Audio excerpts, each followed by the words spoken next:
good evening. I'm Alan Jackson, and welcome to Nashville. I once saw a bumper sticker on the back of an 18-wheeler that said, "Without trucks, America stops." It's a good slogan because even when products are delivered by planes, trains, and even ships, eventually they end up on a truck. Well, I'd like to add a second line. Without America's oil, the planes, the trains, the ships, and the trucks, they all stop.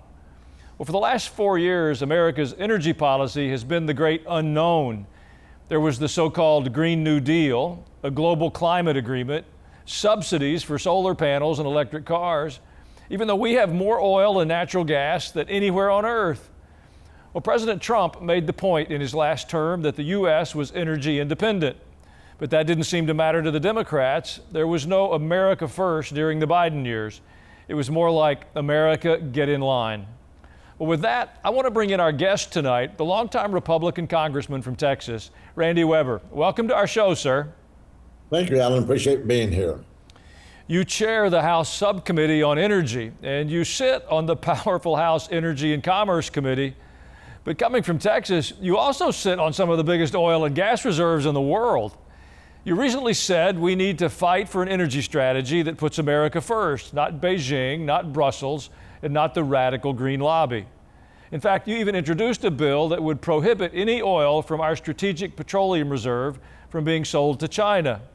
I didn't even realize that some of our oil was going to China. Can you tell us a little bit more about your plan?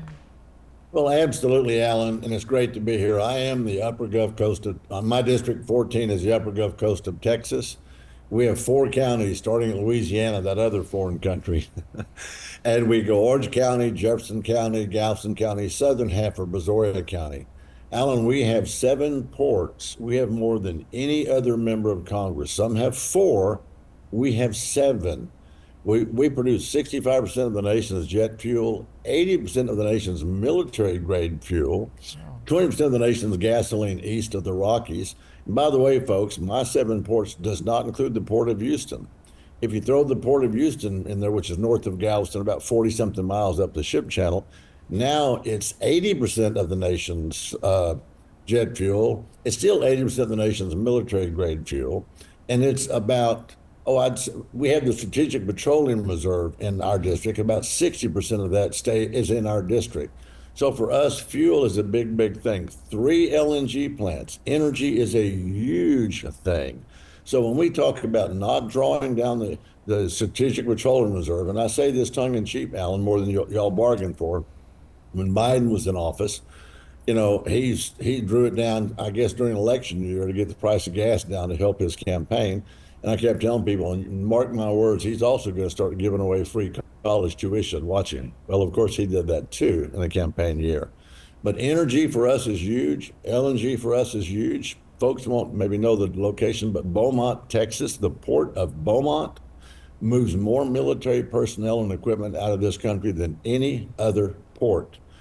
Big on energy, big on our great military, great on energy strategies, and big on Americanism. That's District 14. We don't want the president giving away. Of course, now that we have a real president in office, you know, you'll see all these things come to pass. He talked to the GOP conference this morning. I'm encouraged. America is back at it again. Amen. Well, your state has huge reserves of both oil and natural gas, the key components of a strong economy. But we're clearly in a financial transition now as the tariffs get negotiated and the budget and the tax bill gets finalized. The president went to the Hill today to give a pep talk, as he put it. I know you were a part of that. Well, Speaker Mike Johnson had some comments on that current bill. Listen to what he had to say. This is the vehicle through which we will deliver on the mandate that the American people gave us in the last election. You're going to have historic savings for the American people, historic tax relief for American workers, historic investments in border security, at the same time that we're restoring American energy dominance and we're rebuilding the defense industrial base, and we're ensuring that programs like Medicaid and SNAP are strengthened for the U.S. citizens who need and deserve them. Well, the goal is a national agenda, but of course, each member has local interest as well. Do you think your party will find a way to a mutual goal? I think they will. The president was very amicable this morning. He talked to a lot of people, called them out by name, said, look, we're going to have to work together on this. He talked about SALT. He talked about doing things that America needs done that could have never been done. I call him Biden because I think he's Obama's third term. The president was very gracious. He was very humorous, but he held the conference's attention and rapt attention because every point he made, Alan, was right on track. America's back, tariffs. You know, I haven't read his book, The Art of the Deal. Some of y'all may have, but I understand he pushes out hard and as fast as he can to try to in negotiation, and then he slowly can roll it back to something he can live with. Folks, that's what he's doing on behalf of America. You're watching these things when he goes and meets with the Saudis, talking with the Chinese, and all these things. The Green New Deal is basically being done away with. And when you talk about the Paris Climate Accords, with again Biden wanting to get us wrapped up like Obama did with other countries, telling us how we should be dealing with our energy, no. America needs to be energy dominant in the world. And Texas, my great district of 14, Texas is a huge part of that. There was an emphasis early on to cut as much wasteful spending as possible. But I'm wondering if that same emphasis will continue even as Elon Musk steps back to run his big company. What are you seeing? Well, all of the talk that I hear is that it will continue. We'll get the big, beautiful bill out, as we love to call it. We'll get it passed. Now, don't forget, we had at the end of this fiscal year, September 30th, we've got another budget we'll start dealing with, some more spending that we'll start talking about. But I think you're going to see this all come out. You're going to see that it's not as bad as the Democrats, our folks on the other side of the aisle, want to indicate. We're killing Social Security. No, we're not. We're killing Medicaid. No, we're not. You know, we're killing all this stuff. Look, I got involved in Republican Party politics in '83 when Reagan ran for office. I've been extremely active. City council 6 years, 4 years in the Texas House, now 12 years in Congress. There was a saying when Ronald Reagan ran for office for President Allen, it was waste, fraud, and abuse. Many of your listeners will identify with that. Viewers will identify with that, I believe. We've been talking about waste, fraud, and abuse for years. We finally have a president in the office that is willing to take that bull by the horns and do something about it. All what we're doing is dealing with waste. We're not cutting Medicaid. It's about the waste, fraud, abuse in Medicaid we're getting rid of. We're not cutting Medicare. Again, this is about waste, fraud, and abuse. So this president he is extremely focused on this. I think the House is behind him 100%. Hopefully the Senate will be behind him 100%, especially reconciliation because it's a lower threshold. And you're going to see good things happen as more and more countries turn around and come back to us for trade because they realize that they want to do business with America. They've been taking advantage of us for way too long, and President Trump's doing something about it. I'm very optimistic about it. Amen. You mentioned President Reagan. I see his bust over your shoulder. It's good to have a bit of Reagan-like leadership back in Washington. Well, yes, it is. He was something special, I'll tell you. Well, Congressman Weber, stay with us for another segment. We've got a lot more questions for you. Next up, we're going to talk about the deep split between the two parties now. One trying to get things done and the other working hard to stop anything the president tries to accomplish. We'll be right back.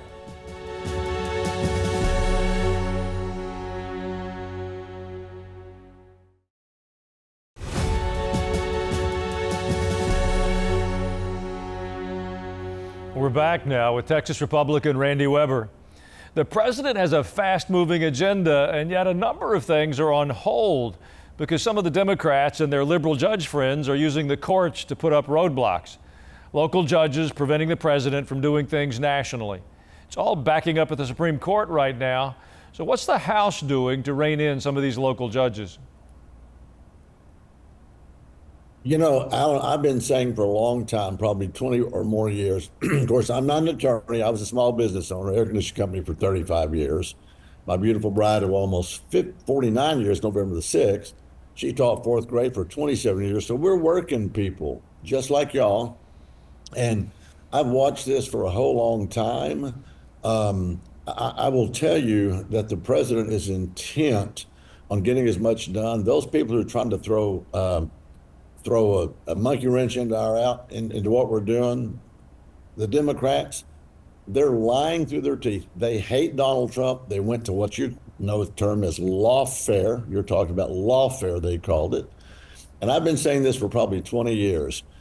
There's no way on God's green earth that the founders of our Constitution, I'll take you to the part of the Constitution in a minute, intended for 900 federal judges or whatever the number is across the country to be on equal footing with the President of the United States. I've read the Constitution. 3 equal, right, but separate branches, right? Judiciary, right? You've got the legislature and you've got the executive branch, the president. They're co-equal, 3 branches. If you read Article 3 of the Constitution, it literally says the founders who wrote the Constitution said that Congress can establish, there's the key word, inferior courts from time to time as they may deem appropriate. But then it does also go on, ladies and gentlemen, to say that we cannot cut their salaries while they're in office, so to speak.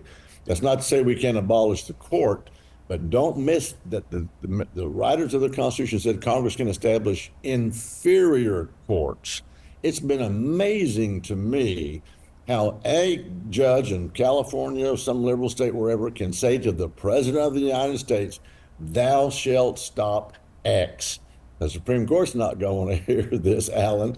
But what needs to happen is when those kinds of cases arise, if there's a question about the president's power and the legality of doing something, that claim, that court case, if you will, has to go to the Supreme Court. That's the only co-equal branch with the president that should be able to hear that case. That's my philosophy on it. I'd like to ask about the former FBI director, James Comey.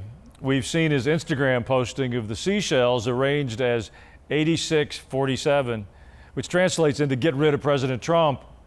Comey says he just happened to spot it on the beach. That's his story. When he sent it out on his social media account, he said cool shell formation, only after he set off alarm bells among people who believed he was calling for another assassination attempt. Yeah. Claiming he was unaware of the violent connotation. Well, his history suggests that he's hated President Trump for a long time. Listen to this exchange from 7 years ago. How strange is it for you to sit here and compare the president to a mob boss? Very strange. And I don't do it lightly. What I'm talking about is that leadership culture constantly comes back to me when I think about my experience with the Trump administration. Well, the FBI is investigating this and prosecutions are being considered. What do you think should be done? Well, I think the prosecution should be in order, and I'll go all the way back to Comey before that. You remember that 3 people, Alan, in the history of this country have had classified, 3 people who ran for president, I'll say in the last 10 years rather, have had classified documents. Hillary Clinton, who was never a president, right? Joe Biden, when he was vice president, had classified documents.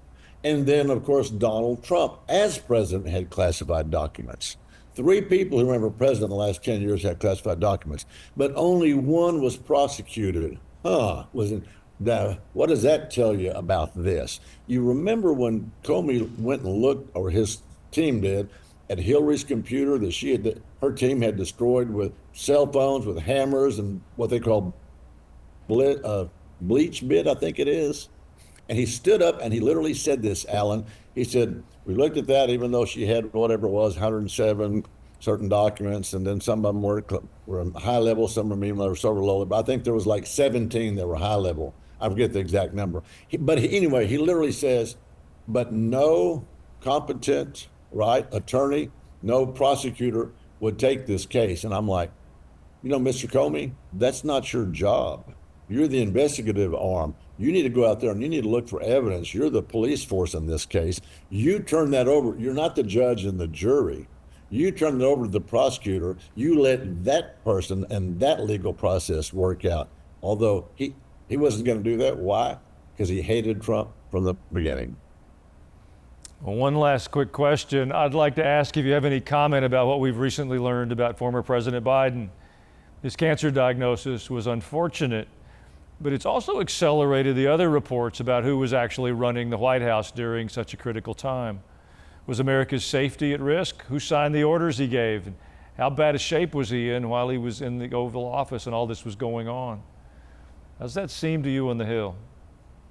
It raises a whole lot of questions. Of course, they were right.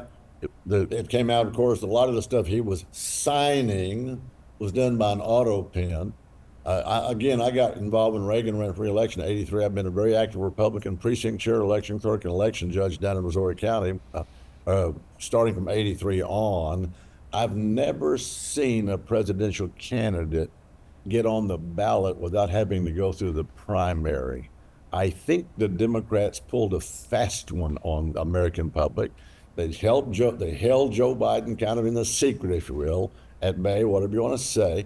They knew all along what the plan was going to be, that they would thrust Kamala Harris. I call her Kamala Harris because I think she's too much like a communist in her ideology. I think they knew all along, and they pulled a fast one.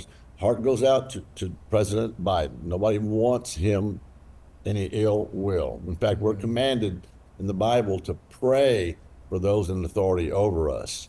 But I think the Democratic team around him pulled a fast one. Well, Congressman Weber, we're rooting for you. Please stay in touch in the months ahead. We'd love to have you back on. Thank you, Alan. We appreciate what y'all do. Well, in a moment, I'll share some thoughts of my own, reasons for hope, as you've heard me say before. I'll be right back.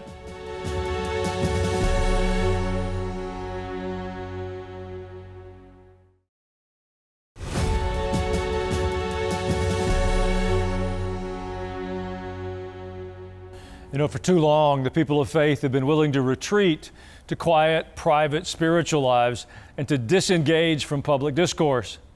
Well, I believe that sort of a segmented approach to faith is misguided both theologically and pragmatically. It makes us more vulnerable. We'll continue to forfeit freedom and liberty if we allow ourselves to be intimidated and we stay silent. There are some very practical outcomes of a diminished church. You can see them all around us in our schools, our communities, and our attitudes towards authority. Personal expression and fulfillment, they're given a higher priority than concepts like duty and honor. Truth, we're told frequently, is a very fluid concept because there's no authority to establish objective truth. But when everyone is left to make their own determinations of what is true, we quickly find out that we're living in the midst of the theater of the absurd. We see spiritual forces of darkness expressed with increasing boldness and frequency in very tangible ways, things like lawlessness. We have a former director of the FBI in a very direct way calling for elimination of political leaders. The expressions of lawlessness from people of influence are stunning. It's a manifestation of spiritual darkness because we've cast off authority.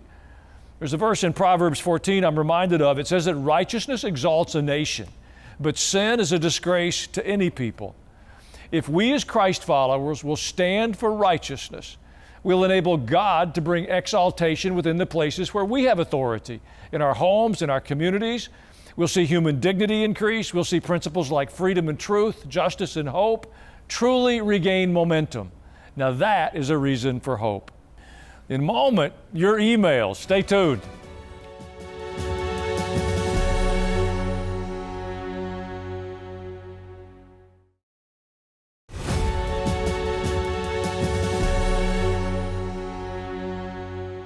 A quick reminder to visit ajnow.com. You can see an archive of all of the programs and keep up with what's happening. You can even subscribe to our newsletter and you'll get weekly updates of everything that's happening with the program and beyond.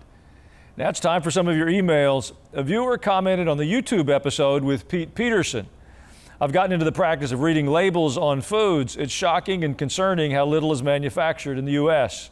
We have no idea what we're really consuming. God bless you both. Well, I agree. We've been woefully ignorant, but I think we are waking up a bit, and it'll have good consequences for many of us. Merrill Lee from Decatur, Alabama said, Pastor Allen, I hear rumors of giving $5,000 for new babies. That's preposterous. Why not give this incentive to couples wanting to adopt a baby slated for abortion? Well, I agree. There's some suggestions out there that seem a bit odd to me as well. I trust it's a negotiating tactic, and it will be scaled back to something more reasonable. I'll tell you what I am an advocate for, and that's for every voice in the public square that's an advocate for life. For too long, I think we've been a culture that celebrated death, and I'm grateful for every voice that helps us change that. John from California said, do you agree with birthright citizenship? Well, not in the way it's been advocated for in recent years. I think it's really been an expanded concept, doesn't reflect what's best for our nation. Citizenship is a privilege, and until we treat it that way and we respect it and celebrate the things that come with that, we'll continue to cheapen it and give it away for nothing. And I think that's very destructive, and we're giving away our children's futures. We need more wisdom. Well, I appreciate your emails. Your thoughts are important to us. And I especially want to thank you for watching tonight. I'm Alan Jackson, and I hope to see you tomorrow. Good night.